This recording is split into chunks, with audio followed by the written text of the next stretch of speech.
আরে বাড়িতে তো কাউকে দেখতেছি না। ও ছেলটু বেলটু, কই গেলি তোরা? একটা পোলাপানও দেখতেছি না। ছেলটু বেলটু কেউ নাই দাদা, আমি খাওয়াই না বলা আইসা বসে একলাই।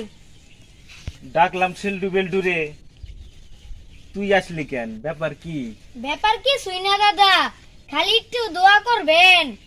এই পোলা দৌড়েরও আগে, খাওয়ারও আগে, কিন্তু মাইরের পিছে।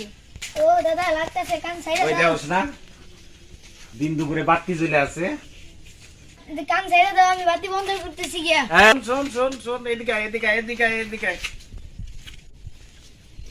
আমি গন্ধে দেখতেছি, হ্যাঁ বাড়িঘরটা ভালো করে দিয়ে রাখিস, আচ্ছা নাহলে কিন্তু খবর আছে। দৌড় বললে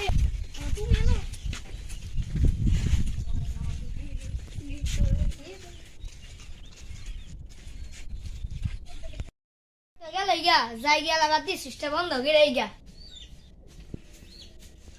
ও মা, ও বাবা, ও বাবা, ও বাবা, ও মা, ও বাবা, ও মা, ও বাবা, ও মা, ও বাবা, ও মা, ও বাবা, ও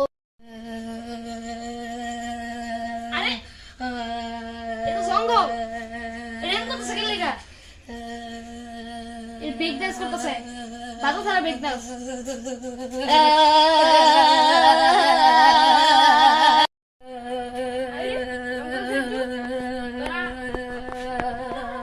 তোরা আমার কি ব্রেক ডান্স করতেছস? আমার কি নাচের শখ নাই?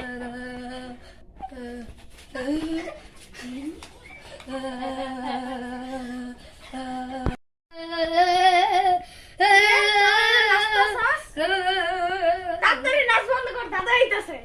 কিরে তোরা শুনছ না?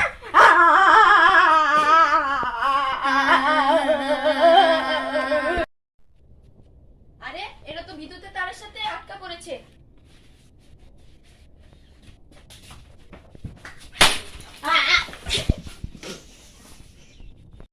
কেউ কি আছেন? তাড়াতাড়ি আসুন, এদেরকে ডাক্তারের কাছে নিয়ে যান। বিদ্যুৎ ব্যবহারের অসাবধানতার কারণে প্রতি বছর অকালে প্রাণ হারাচ্ছে অনেক মানুষ, ঝরছে স্বজন হারাদের চোখের পানি। আসুন আমরা সকলে বিদ্যুৎ ব্যবহারে সচেতন হই, বিদ্যুতের অপচয় রোধ করি, ঘরের অফিসের বিদ্যুতের সুইচ নষ্ট কিনা তা পরীক্ষা করি। আরেকটি বিশেষ কথা, বিদ্যুৎ স্পৃষ্ট ব্যক্তিকে না ছুঁয়ে হাতের কাছে পাওয়া শুকনো কাঠ বা বাঁশ দিয়ে ধাক্কা দিতে হবে। সম্ভব হলে মেইন সুইচ বন্ধ করতে হবে। আসুন নিজে বাঁচি এবং অন্যকে বাঁচাই। So be careful.